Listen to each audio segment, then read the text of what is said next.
Today, I want to welcome each and every one of you here to this series. As you know, the United States Capitol Historical Society is the congressionally chartered nonprofit charged with telling the story of the Capitol and the people who work here in a manner that inspires informed patriotism. We do this by bringing together voices from across the political spectrum on a bipartisan manner to talk about the values of our country and how those values have endured through many times and how they will get us through the future as we face this particularly challenging time with the assassination attempt on a former president and presidential campaign and an election coming before us. It is all the more important that we look at what are the unifying principles. Today, Dr. Yuval Levin will discuss his new book, The American Covenant, How the Constitution Unified Our Nation and Could Again. Common ground may be hard to find in today's politics. In a society teeming with irreconcilable political differences, many people have grown frustrated with a system of government that constantly demands compromise. More and more, both the right and the left have come to blame the Constitution for the resulting discord. But the Constitution is not the problem. The Constitution is the solution. Blending and engaging history with lucid analysis, Yuval Levin's American Covenant recovers the Constitution's true genius and reveals how it charts a path to repairing America's fault lines. Uncovering the framers' sophisticated grasp of political division, Levin showcases the Constitution's exceptional power to facilitate constructive disagreement, to negotiate resolutions to disputes, and to forge unity in a fractured society. Clear-eyed about the ways that contemporary politics have malfunctioned, Dr. Levin also offers practical solutions for reforming those aspects of the constitutional order that have gone awry. Hopeful, insightful, and rooted in the best of our political tradition, American Covenant celebrates the Constitution's remarkable power to bind together a diverse society, reassuring us that a less divided future is in our grasp. We are so honored, Dr. Levin, that you come to us today. You are the director of the Social, Cultural, and Constitutional Studies at the American Enterprise Institution, where you hold the Beth and Ravenel Curry Chair in Public Policy. Your bio, I could spend your whole time talking about your bio, but let me just suffice it to say, you served as a senior leader in the domestic policy staff under President George W. Bush, and you have continued your scholarship and your dedication to this country. And so we are grateful to have you here to talk about your new book and what does it mean to have informed patriotism in these challenging times. Dr. Levin. Well, thank you very much. I appreciate that introduction, and I appreciate the invitation and really everything that the Capitol Historical Society does.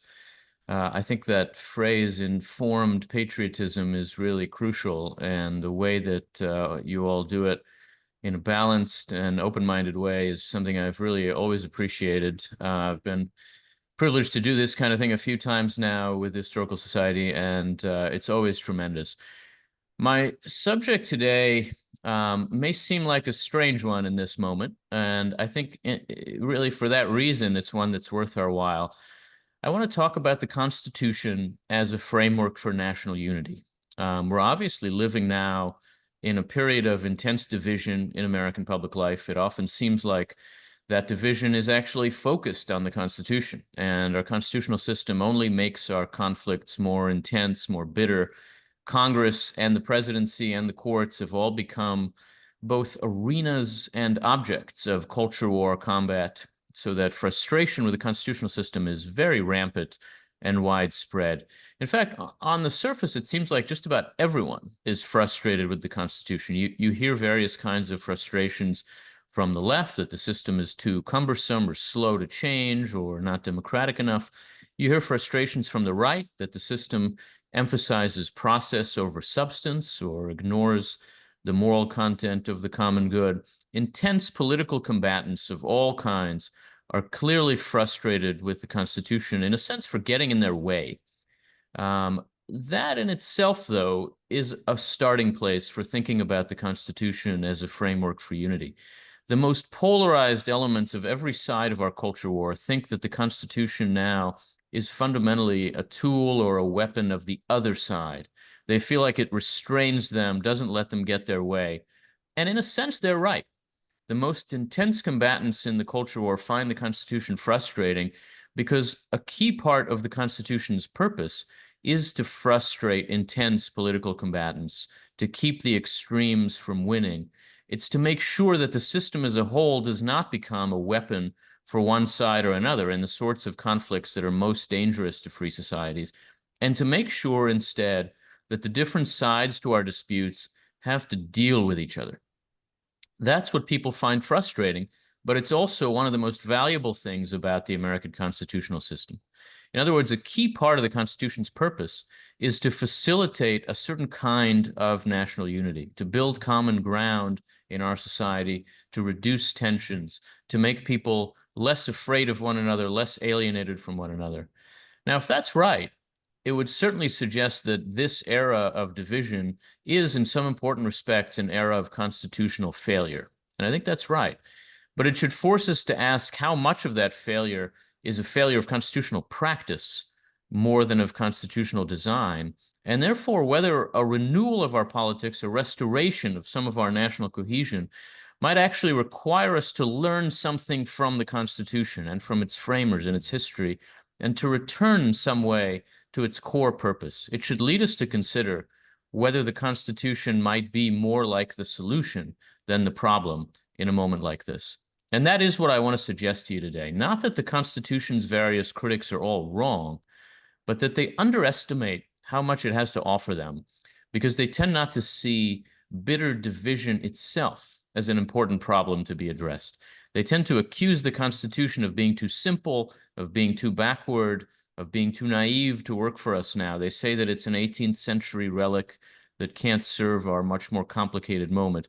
But I want to suggest to you that that is exactly wrong, that whatever its flaws are, the Constitution is actually more sophisticated than most of its critics are about the most significant challenge that confronts all modern free societies, the challenge of cohesion amid diversity, of holding together despite our differences.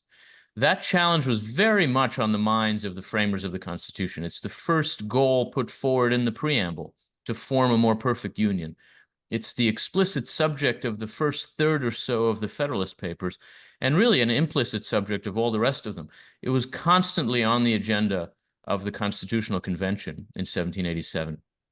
Unity, obviously, is not the only purpose of the Constitution. The preamble goes on to list a series of other very complicated and ambitious aims, and the document speaks to a lot more than cohesion. But unity is one crucial purpose of it, and so the Constitution is in part an answer to the very question that we now constantly ask ourselves. How can a vast, diverse society hold together and govern itself? To see the Constitution through the lens of that question would help us to grasp some very important things about it that are not otherwise obvious. And it would help us understand some facets of our contemporary national challenges that are not obvious either. It might point the way to some progress on exactly the biggest challenges we have. So let me just sketch out briefly what seeing the Constitution through that kind of lens might involve, and how thinking about the various institutions that it creates could change if we think of it through the question of cohesion and unity. First of all, I think to see that the Constitution is concerned with unity is to take notice of a very distinct understanding or definition of unity that would be very useful to us now. It's an idea that's particularly evident in the thought of James Madison, who was uniquely attuned to the dangers of division and faction. Madison outlines a distinct understanding of the nature of political unity that starts from an apparent contradiction in his thinking. On the one hand, he insisted that disagreement about fundamental questions is inherent and unavoidable in a free society. He put that point very bluntly. So, for example, in Federalist 10, he writes, quote, "As long as the reason of man continues fallible and he's at liberty to exercise it, different opinions will be formed, period. Differences of opinion are just a reality of the free society." Just a week after that, though, writing in Federalist 14, the next paper that he wrote, Madison warned his readers not to despair of union and unity.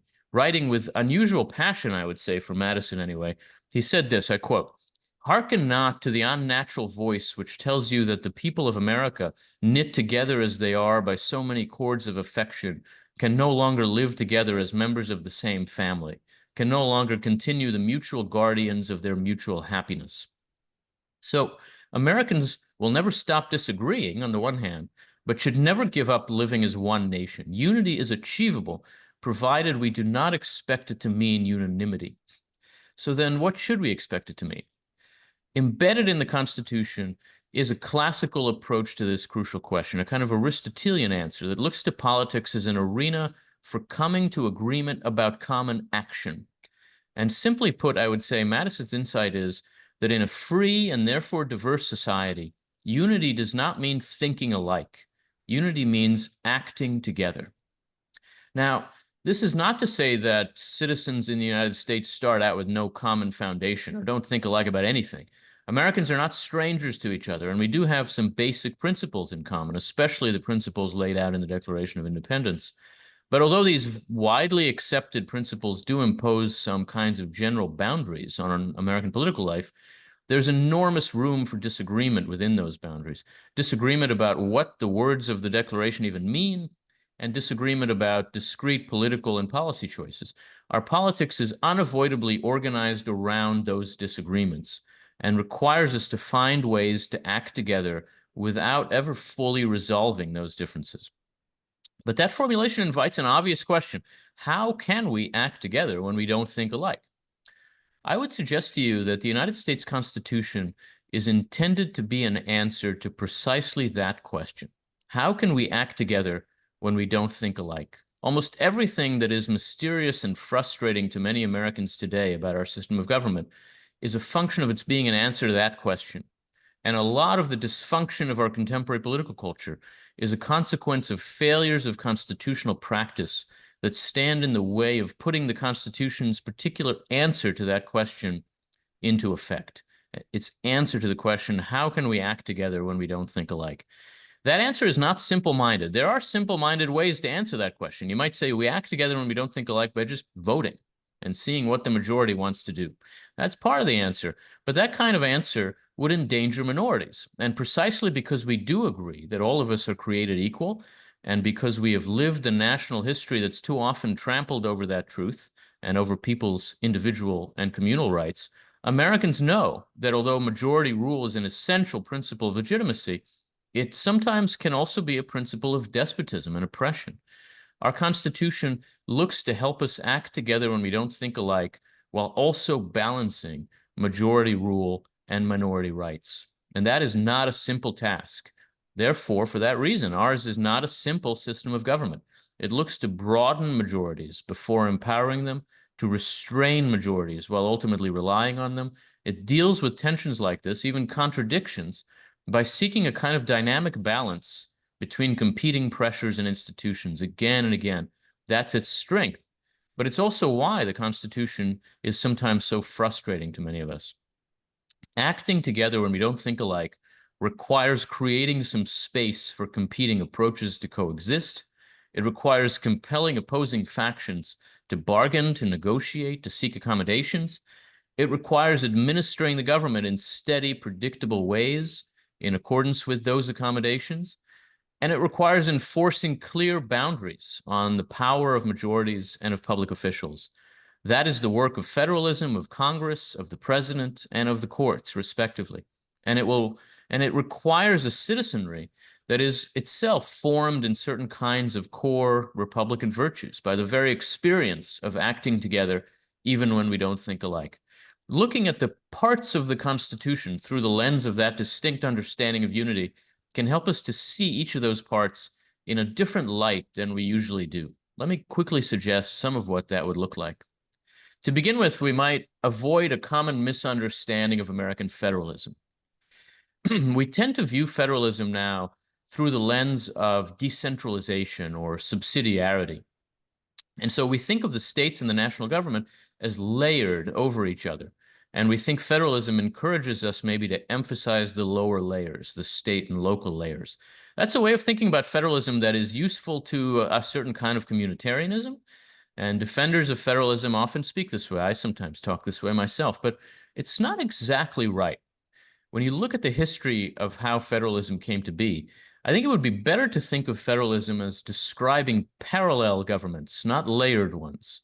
And the imperative of unity is actually a key reason why that is. American federalism is intended in part to reduce the number and scope of political controversies that have to be resolved in a uniform way at the national level.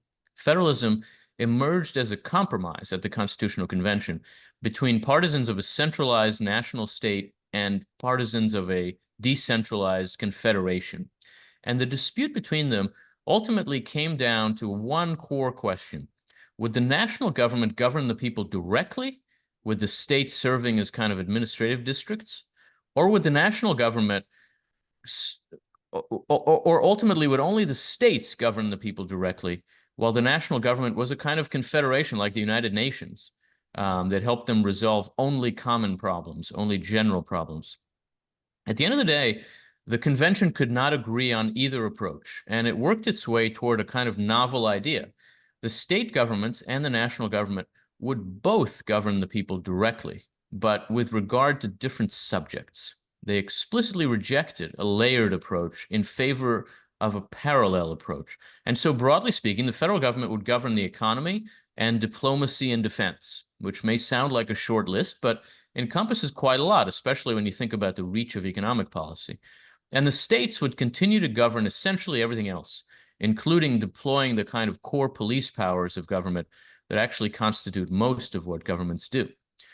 That kind of peculiar compound republic, as Madison called it, can let the national government specialize in national challenges where we can't avoid the need to decide on one course of action, while state governments can focus on matters that are nearer at hand in different ways.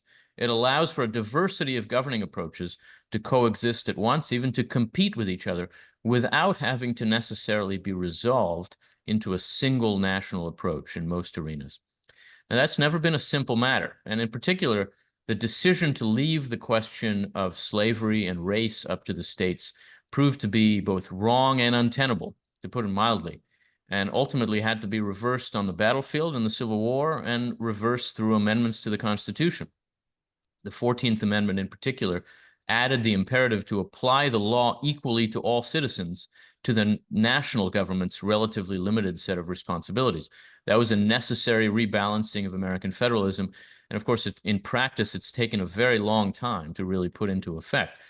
But with regard to many other contentious, if less existential kinds of questions, a separation of governing authorities offered and still could offer a practical means of allowing Americans to live with their diversity while still forging a cohesive national identity.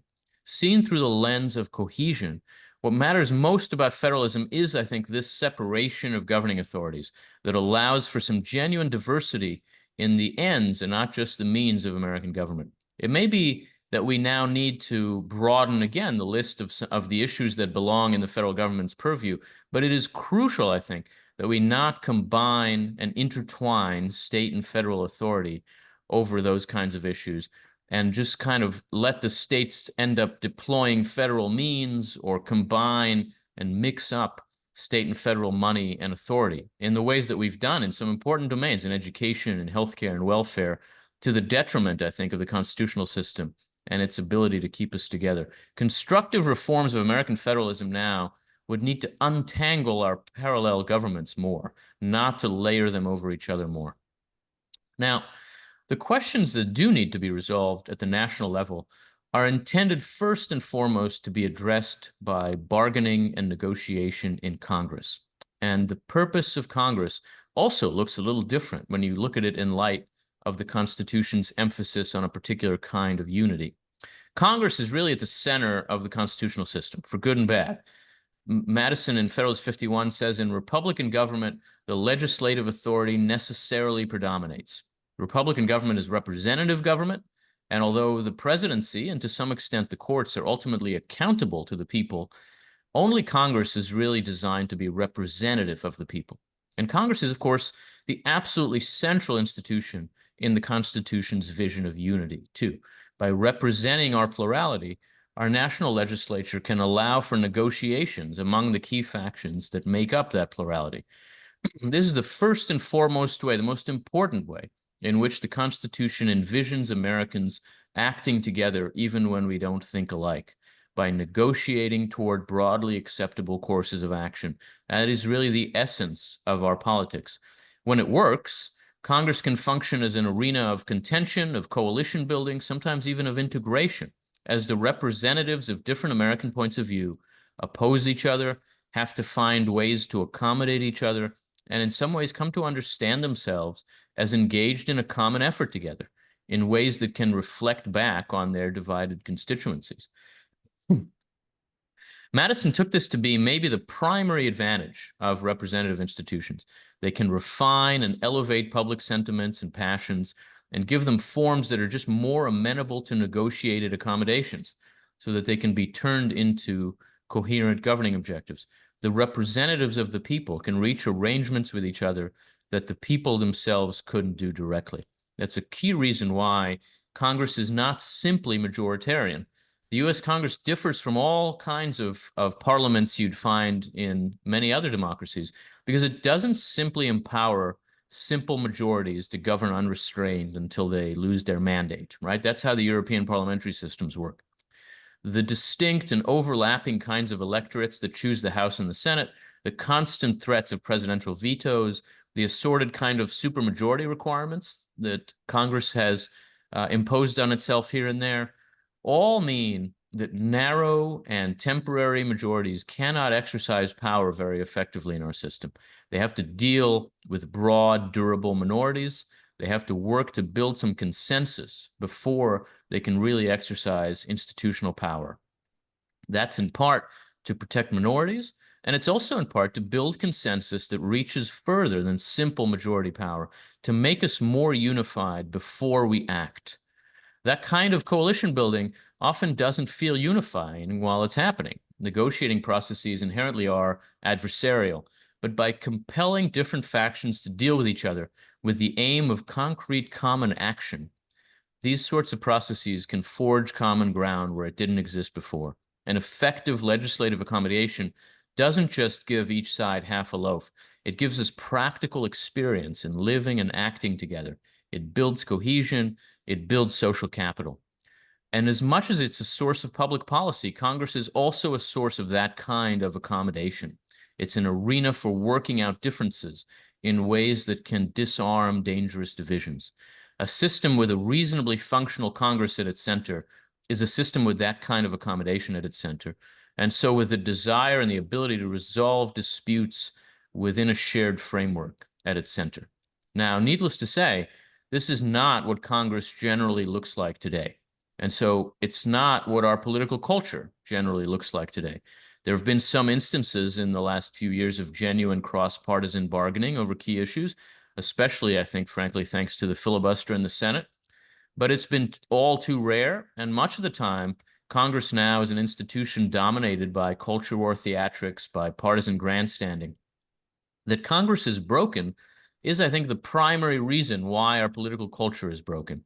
But when reformers consider how Congress might need to change, I think they too often overlook what it's actually failing to do. Frustrated with the failure to advance their favored legislation rather than with the failure to advance national cohesion in the way that I've suggested, they yearn for the model of the more narrowly kind of majoritarian European parliaments.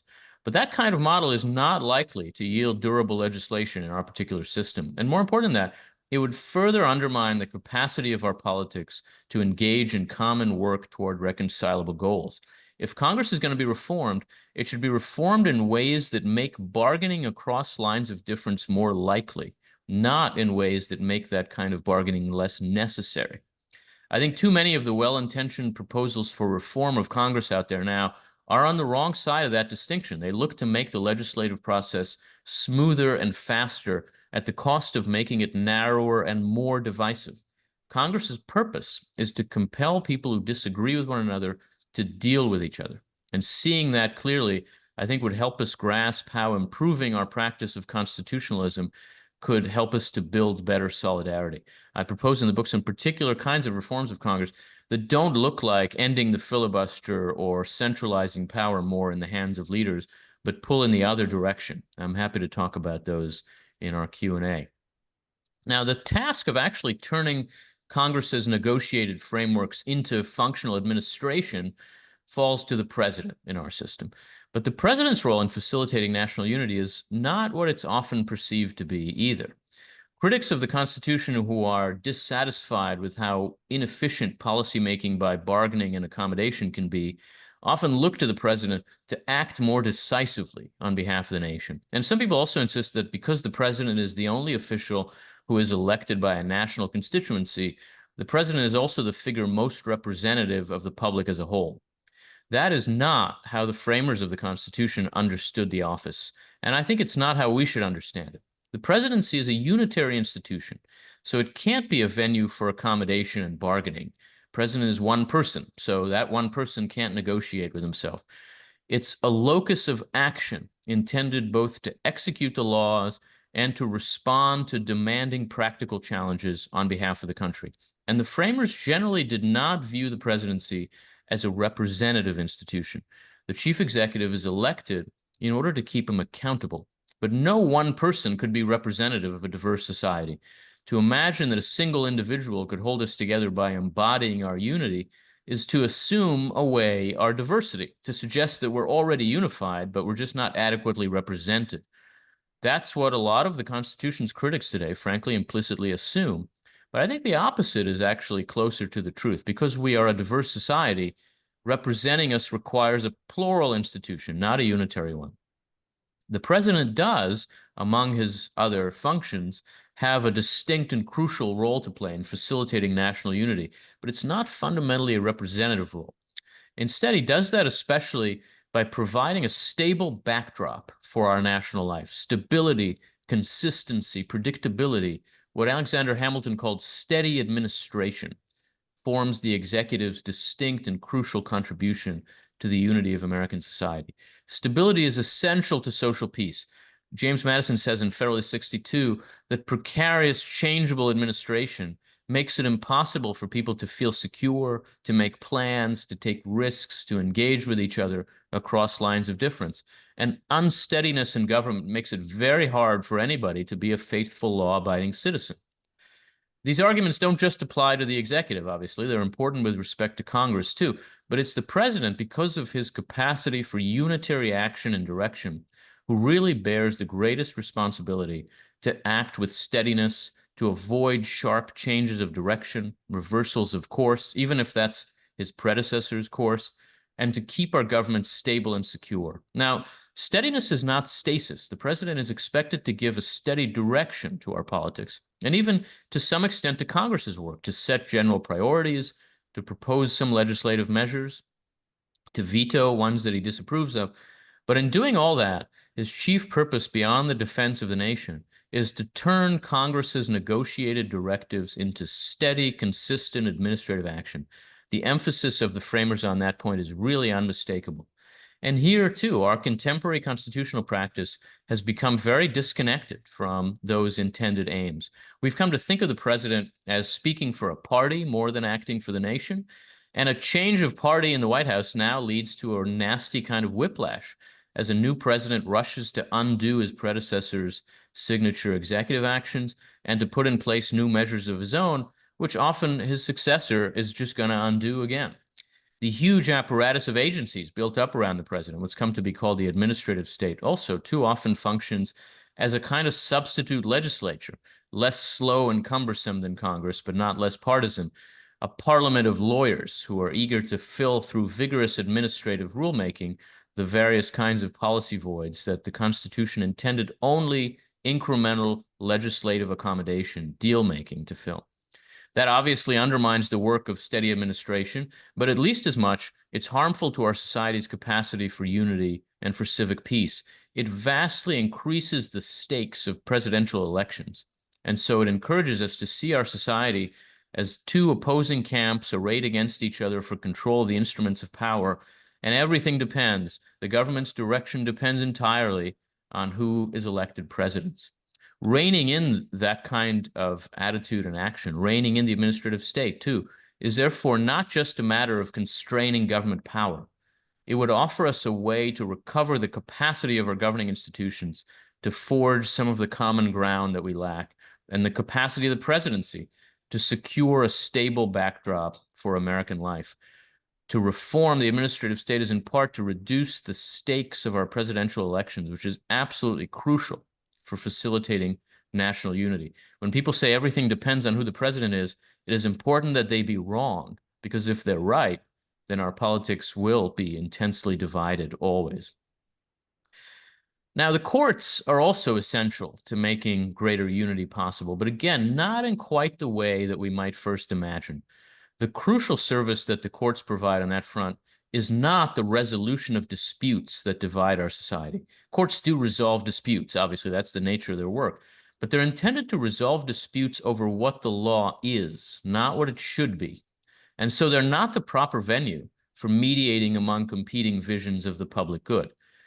Our great public disputes over what the law should be need to be resolved through the work of the legislature, above all, and in a very different way from how courts resolve disputes.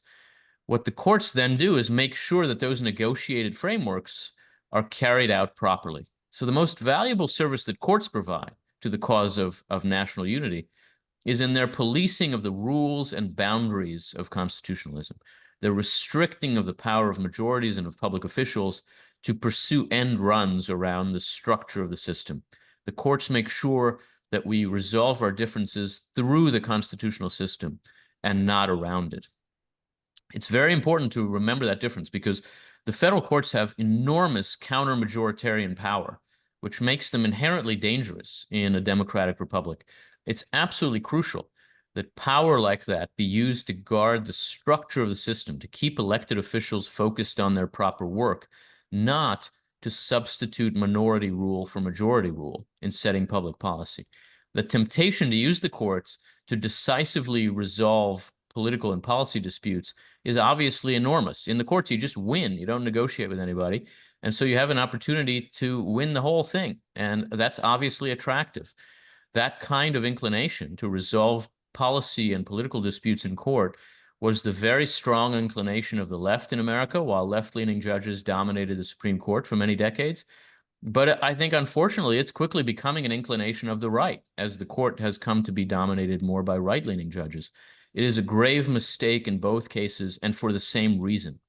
Elite fiats are not a way to resolve divisive differences in our society. They usually only deepen our divisions. The courts have to instead protect the space in which genuine resolution can happen, and especially the space in which Congress does its work, while also protecting the rights of individuals and minorities against majority power, as guaranteed in the Constitution. It can do both of those things at once by keeping everybody involved, the public officials and citizens alike, true to the Constitution and bounded by its structure and its substance. The courts should prevent end runs around the system, not facilitate them. But of course, end runs now are rampant, and none of the institutions of the system work quite in the way they're intended or the way I've described. I think that that is in no small part because the Constitution's vision of the nature of unity in a free society has actually always been very controversial and contested. The idea that the Constitution exists to let us act together even when we don't think alike has never sat easily with some critics of that system.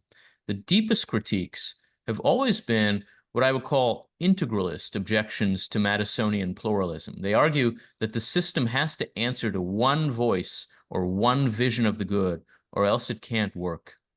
Woodrow Wilson was in some ways the first and most articulate of these kinds of critics of the Constitution. He argued that the framers operated with what he called a Newtonian image of government as a machine, but that in reality, government is more like an organism. And that means that separating powers and setting interests off against each other isn't going to work. Wilson put it this way. I'll quote one paragraph.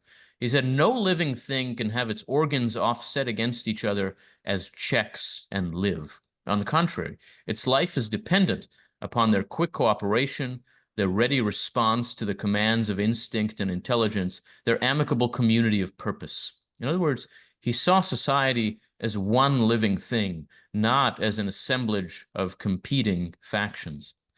He explicitly rejected, in other words, the idea that it was even really possible to act together without thinking alike in politics.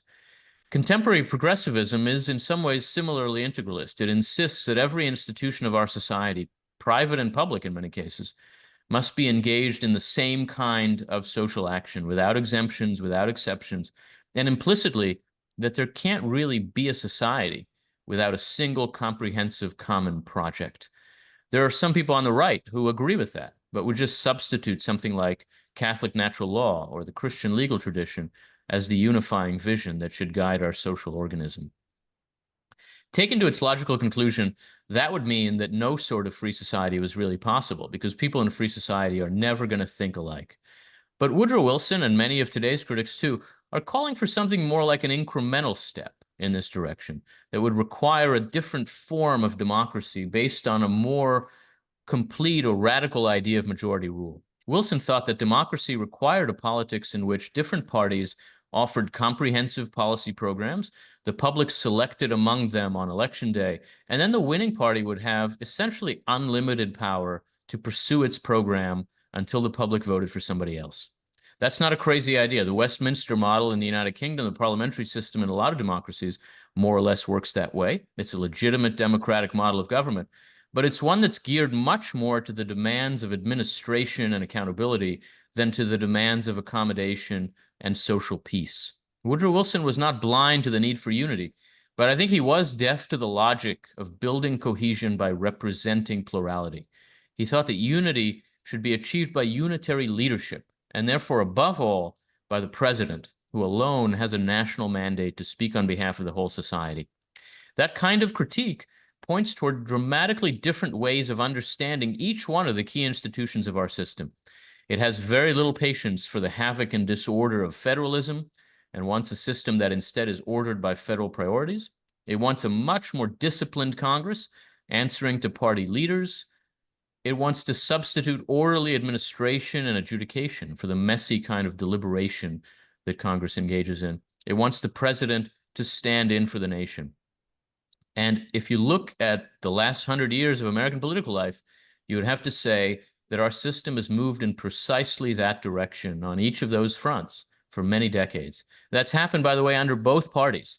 As a practical matter, for example, the most Wilsonian congressional leader in American history was probably my old boss, Newt Gingrich, who centralized power in Congress and argued that ultimately only unified applications of coherent agendas could move our politics forward. But whatever might be said about the administrative and ideological consequences of this kind of counter-Madisonian turn in American constitutional practice, we would certainly have to say that it has contributed to making us more divided. It's made our politics more partisan. It's raised the stakes of our elections enormously, and therefore raised the temperature of our politics. It's closed off some essential venues for deliberation and accommodation. It's left us with fewer tools for combating polarization and fragmentation. That kind of Wilsonian turn in American constitutionalism is obviously not the only reason why we are divided, but it's why we think our Constitution can't help us address our divisions, why we think that it's a relic with little to offer us. In reality, the Constitution was designed to address exactly the kind of problem that we are now facing, and it could make a real difference if we let it. Better grasping the presumptions, the ambitions that underlie the Madisonian system could help us to see that in our divided moment, the Constitution is much less the problem than the solution, or at least that we need to let the logic of the system better inform our practice of constitutionalism and our approaches to political reform. But there is one final lesson that I think we can draw from the Constitution's peculiar kind of approach to unity that would also be very helpful to us now. And it points us back toward the more serious criticisms that are now offered of our system. Those kind of critiques are generally arguments for a simpler majoritarianism. They suggest that our system is standing in the way of change that the public wants. And so they imply that our divisions are, in a sense, just illusions, that we actually are fairly unified, but are denied what we want by a system that's geared to frustrating us, that won't let the public get its way. There have been times in our history when something like that has been true, when the deliberate recalcitrance of the Constitution has been our main problem, when large majorities of Americans expressed a clear set of desires for an extended period of time, but they were denied what they sought by the institutional rigidity of our system of government. But there have been other times in our history when strife and discord in our society have been our chief problems, when Americans were bitterly divided and viewed each other as enemies more than friends, and so have been unable to form clear, durable political aspirations beyond just getting rid of their opponents. I think we're plainly living in one of those latter moments now. There is no broad and durable American majority advancing a coherent agenda that's being obstructed by our institutions now. We haven't had a majority party in American life for 30 years. Simple majoritarianism just wouldn't be very useful when there aren't clear majorities for anything. Rather, our politics overflows now with partisan bile, and each of our major parties views the other as the country's biggest problem. Our problem is not that we aren't expressing our broadly shared aspirations in public policy, but that we aren't forming broadly shared aspirations. That's what we need help with from our system of government. We need help in finding ways to act together when we don't think alike, finding ways to form broad coalitions around a political agenda despite our diversity and divisions. That suggests that we're going to need to choose to prioritize cohesion and coalition building and the forging of trust. And to do that, we should begin by recognizing that these are some of the original aims of the American Constitution, and that today's intense disunity has been driven in part by our broken constitutional practice, which has undermined the means by which these aims can be pursued in our system. To recover those means, to better pursue those aims, we're going to need to recover the understanding of unity that undergirds the Constitution, to grasp its appeal, its truth, to think about reforms of our institutions in its light. Rather than rush to reshape our institutions in the mold of our worst contemporary civic vices, we should let the structure of our institutions teach us something about what we're doing wrong, and should then think about how we might reform those institutions to better achieve their own highest ambitions. That aspiration suggests not only an agenda for reform, but a particular spirit in which we might approach that work. Citizens who want to see our society grow stronger should approach its institutions in a spirit of repair, informed by a sense of what's missing, what's gone wrong, but inspired by a sense of what is good in what we have and could serve us well. This moment tempts us to repudiate our inheritance, but it actually requires us to renew it. Americans are very frequently angry at our Constitution now because we have a sense that it has broken down. But if we grasped that we have broken it, we could see that it needs us if it's going to serve us. By rising to repair it, we could enable it again to repair our society, to bring us a little closer together, as it was made to do. The work of healing our divisions should start with the American Constitution. I'll end there for now. Thank you very much. Well, Dr. Levin, you certainly have made a compelling case for the Constitution. We've got a pile of questions. I'm going to try to pull some things together because we've got a limited amount of time to pick your brain. And one of the questions that sort of falls through each of these is you outline the need for Congress to be able to come together and, as you say, deal with people who disagree with each other. And yet you look at the congressional electoral system, where now we have primaries, which push people to the right or the left because of the gerrymandered districts and who participates. And so we see example, the bipartisan immigration bill was just the most recent and classic example of folks who really grappled with each other, came to a resolution, and then ultimately were unable to move forward because of a fear of electoral consequences. How would you mitigate that, approach that, resolve that in your analysis? Yeah, this is a major subject in the book, which is very hard on primaries. I think primaries were, in fact, a terrible mistake in retrospect, at least the universal dependence on them. But let me say a couple of things. I think in thinking about where Congress is broken down, it's very important that we be clear about what we think Congress is failing to do. There's very broad agreement that Congress isn't working well, but what is it not doing? I think there's a natural tendency to think that what it's not doing is just passing major legislation. There are important problems to address, and those need to be addressed, and that's true. But if you fundamentally think the problem is that major legislation isn't passing, there's an inclination to think that that requires Congress to be somehow more efficient. And that actually has been the view that's driven a lot of congressional reform over the past half century, to centralize power in the hands of leaders, to let things move more effectively. The push to get rid of the filibuster, which is very powerful now, is about that. I would argue that what Congress is failing to do, first and foremost, is that it's failing to facilitate cross-partisan bargaining and accommodation. Now, for that reason, we're also not passing major legislation. But if we think the core problem is a failure to facilitate negotiation, then in some ways we actually think Congress should be less efficient, or at least less centralized, that the movement of power into the hands of party leaders, which began in the 1970s, then really accelerated in the 90s, and since then has only grown, has been a mistake because it doesn't allow legislative negotiation to happen among most members. And also that things like the filibuster and supermajority requirements are actually helpful. The filibuster is actually the only reason we've had any cross-partisan bargaining and negotiated legislation in the last 10 years or so. So I think to see it that way is to see that what's necessary is actually some decentralization of power, and especially the empowerment of the congressional committees rather than leaders. And I make that case in the book.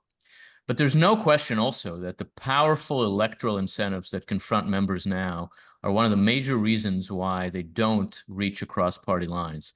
In a sense, what we've done by beginning every election cycle with primary elections is to ask the people in America who least want to see a politics of bargaining and negotiation, who most want to see a politics of ideological purity, to ask them, how should we start? Who should be in this system?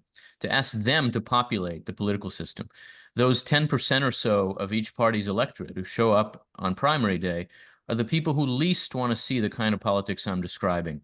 And the rest of the country, and frankly, the other 90% of each party's electorate, would like to see this work better, but they are not the ones who end up empowered. I think this was a mistake. The democratization of the internal operations of the parties through primaries, turning over the party's most important function, which is candidate selection, to an essentially random electorate. Anybody who shows up on primary day is not the right way to think about how the parties should do their job, which is to build broad coalitions that can win general elections. And it's not the right way to think about how our institutions should work. Now, addressing that problem is no simple matter, and I don't think we can go back to the pre-primary system, which really was a system of kind of smoky back rooms. There really were problems with it. I think we have to ask ourselves, how do we go forward from there? And how do we think about reforming primary elections in ways that will tend to encourage people who are more inclined to coalition building? I think, for example, about using ranked choice voting in primaries, not in general elections. I think in general elections, they would tend to weaken the parties, but in primaries, they would tend to strengthen the capacity of the parties to select candidates who are coalition builders. People who are everybody's second choice are more likely to be capable of building broad coalitions. Thinking in that way, and frankly, experimenting with different ways of transforming and reforming party primaries is really essential now. I think our system is decentralized so that it allows for experimentation. We can try things in one state and see what happens. And this is a time for that kind of experimentation, because the primaries really do a grave disservice to American political culture and to American government. Well, as we talk about primaries, there are some states that have adopted the jungle primary, as they call it, where everybody runs and, top two move forward. Have you seen that has brought Well, I Folks am not a that fan are of that doing idea. Now, I do think we should experiment, and so I'm open to experimenting with things I don't like. That's the nature of political experimentation. But I think the difference between using things like ranked choice in party primaries and using them in general elections or having no primaries and an open general election, the difference is that jungle primaries or ranked choice in the general elections, not jungle elections, general elections and ranked choice in general elections tend to undermine and weaken the parties as institutions. And I actually think we need strong parties. Ironically, strong parties reduce partisanship. They do not increase partisanship. Partisanship grows when parties get weak because then individual members are not accountable to a broad coalition, but only to a narrow primary electorate. So I think that the idea to try is something like ranked choice in the primaries, like what the Virginia Republican Party tried in its gubernatorial election in 2021, for example, which I think worked for them in that case, to allow them to end up with a more broadly appealing candidate who won a general election in a purple state. But look, I think this is a time to experiment, and so we need to be trying different ways on the premise that the system we have is not serving us well. And I'm certainly willing to learn lessons from those experiments that are not where I start out on how do we fix this problem. And would you like to opine on the discussion around presidential immunity that has become dominant? And are there issues with the Constitution that either it does address or doesn't address or should address? So look, I think the question of presidential immunity, which we're asking now, is a question that in a functional system would not be asked because we would not be confronting a president who's facing criminal charges in this way. You could see it in the court's decision that their basic view is this is a question, the asking of which is a bad sign. But it's being asked, we're in this situation, it has to be addressed. And I think ultimately there is a need for some degree of immunity for official actions. I think the court's decision went too far in drawing the boundaries of that immunity. But ultimately, the decision also mostly remanded the case to the lower courts, and I think it's going to be a matter of how the particulars of this case are decided. It is the job of the courts to resolve disputes about the nature of the separation of powers in this way. I think it makes sense that we've found ourselves in a place where, since we have to ask this question, it's understood as the kind of question left to judges. But ultimately, I think more broadly speaking, this court has tried to move power away from both the executive and itself, the judicial branch, and back toward the work of the legislature. We've seen that in a number of recent cases, and over the last number of years, including very controversial cases like the Dobbs case or the Chevron decision in this term. I think broadly speaking, the court is trying to police the boundaries of the separation of powers. I don't think it ended up in quite the right place in the immunity decision, though. All right, we're coming up on our end, so I'm going to try to pull a couple things all together. And several questioners have raised the point of the people who are listening to this webinar have read the Constitution. They understand the Constitution maybe differently. You know, different people understand it differently, but at least it's a familiar document. Yep. When we're talking to the broader population, the Constitution may be a myth. They may only know the Second Amendment. And what are the avenues to teach people enough about the Constitution that they can understand it as a tool for democracy? Yeah. And how does that come together when then there are questions like, okay, we have a majority votes one way and the Electoral College chooses someone else. So how do you manage that combination of factors? So for me, first of all, this is a very important question. And for me, this is part of the reason for the kind of approach taken in this book, which is to think about the Constitution through the lens of the sorts of problems to which it is offered as a solution, not to see it as just a dry legal instrument The Constitution is law to begin with, and it's the supreme law of the land, as it says itself. But it's more than law. It's a framework for the structuring of a political regime. And I think it's useful to begin by asking, what questions was it meant to answer? What problems is it meant to address? And that's helpful because in some ways, those problems are with us still, and we can see how the Constitution might be useful, but also because it can help us understand some of those more complicated kinds of facets and institutions of it. The Electoral College, for example, is intended in part to help us avoid the direct election of the president, which can tend to lead to demagogues, which is a core problem of democracy throughout its history. And in fact, every democracy in the world, with very few exceptions, has some indirect way of choosing its chief executive. The parliamentary systems in Europe have a much more indirect way than ours. You know, the British just had a general election where they chose a new prime minister. The last general election was 4 years ago, and in the course of those 4 years, they had 3 different prime ministers. Who chose those people? They were chosen by a majority of the majority party in parliament, a very small group of people who all have the same political interest and basically went to the same 2 universities. That's much less democratic than the Electoral College, but it's intended to address the same kind of problem. How do we select for this very important job in a way that makes the person accountable, but that reduces the risk of demagogues rising to the office? The Electoral College has not always been perfect at averting the election of demagogues. We've seen that in our own time, but it's been pretty good at it. And I think it also serves some very important purposes that when we come to see what questions it was meant to answer, we can more readily see why it's structured the way it is. Now, that has to form the foundation of civics education. And I think the way to reach the broader public with the message of the Constitution has to be through various modes of civics education. I think there's growing interest in that around the country, and that interest should be answered by people who are willing to speak about the values and the virtues of the Constitution. There's an opportunity to do that, an opportunity because we're approaching the 250th anniversary of the founding, which will be a time to think about civics, an opportunity in general that I think all of us who care about the Constitution, from whatever political angle we come at it, should be willing to rise to meet and to help our fellow citizens know our country better.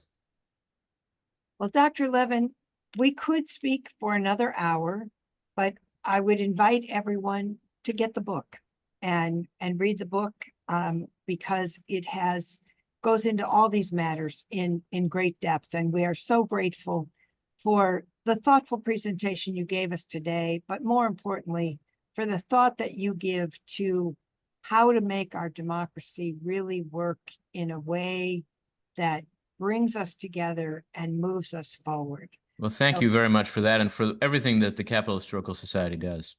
Thank you, thank you, thank you.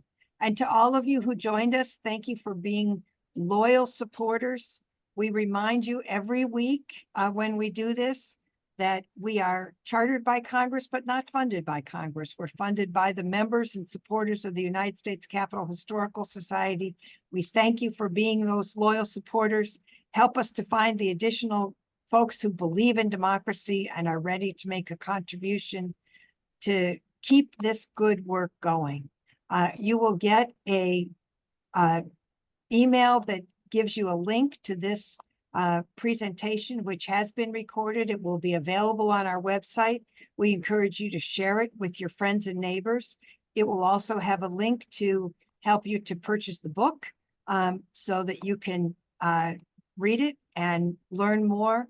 We look forward to our upcoming events.